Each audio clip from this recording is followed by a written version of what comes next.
Welcome to my final project presentation for experiencing literature for my fall semester at Sacred Heart University. This project will include my observations as a critical reader throughout my semester in this course. In this course, we were taught the reader's response theory. This response was fairly easy compared to tools I've used in the past, and this made it a lot easier to understand novels. Whether it was a novel, a short story, or a poem, this technique was used throughout the course in order to organize our thoughts as readers. It was also used to share thoughts within peers and our different understandings, or why we thought something happened within the book, or why we thought the author did something.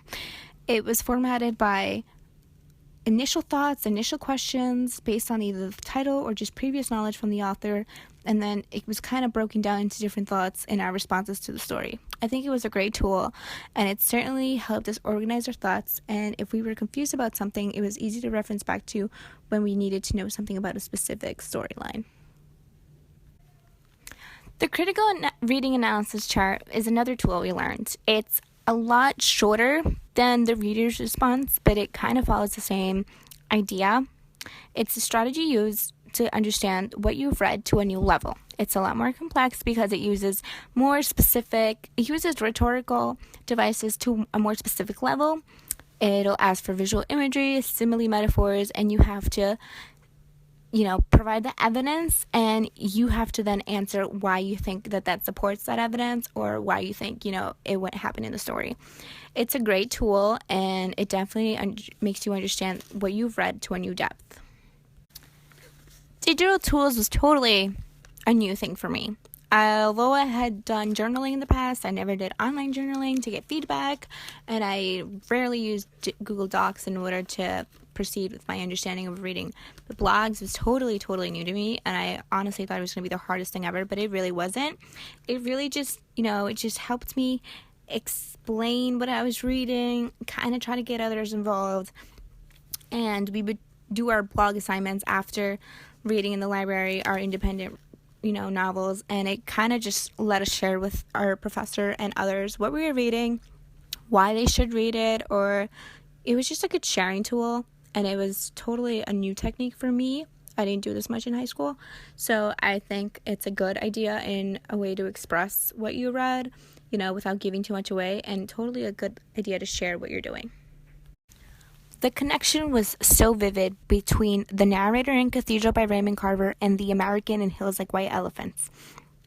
Not only do they have the alcohol connection in their lifestyles, really just drives the way their life continues moving, because besides that, they really didn't do much for living. They're just breathing and living every day, but they have no excitement. They don't even understand their significant others as they should.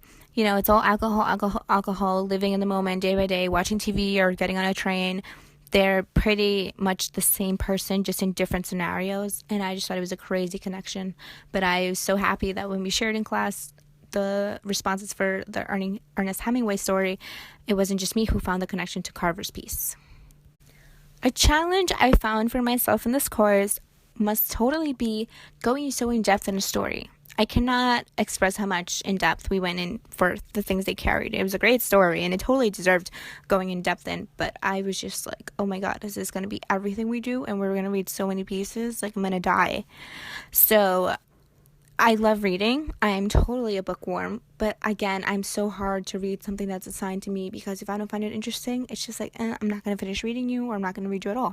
So when she explained that we were going to have assigned readings, and we were going to go so in depth and so analytical with them, I was like, this class is going to be the depth of me, and like, how do I go on? I need to do good, but I totally found a way to do that, because I actually found myself liking a lot of the pieces we read, if not all of them. So it was a challenge at first, but it got better.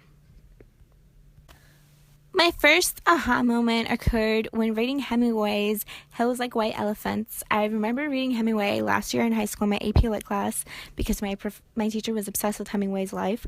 So I remember reading him last year, and when I was reading the story this year for a homework assignment, I was like, oh my gosh, it's like I'm in high school again. It's the same guy, and there is no denying that Hemingway wrote this. Like, they could have given me the story, and I probably would have said Hemingway wrote it anyways, because he's his character, like the main character, is always so like him that I'm so convinced that it is a story that happened to him in each of his pieces, because they're just so like his character, like himself, like his personality. So it was totally an aha moment for me to read Hemingway again in this college class. I felt like I was back in high school. My second most memorable moment from the course would totally be when my student-led discussion group was assigned to read Araby. This story will stay with me forever because of the way that the kids were just expected to have such a no guided, no fun intended childhood in Ireland in 1914.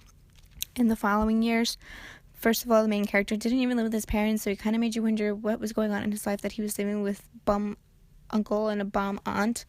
And although the aunt cared more for him than the uncle, it was just sad how his voice was never really heard, and he couldn't really, have the kid innocent filled fun that every kid should have. So it kind of made me open my eyes that not everyone is as privileged as children in America during this time.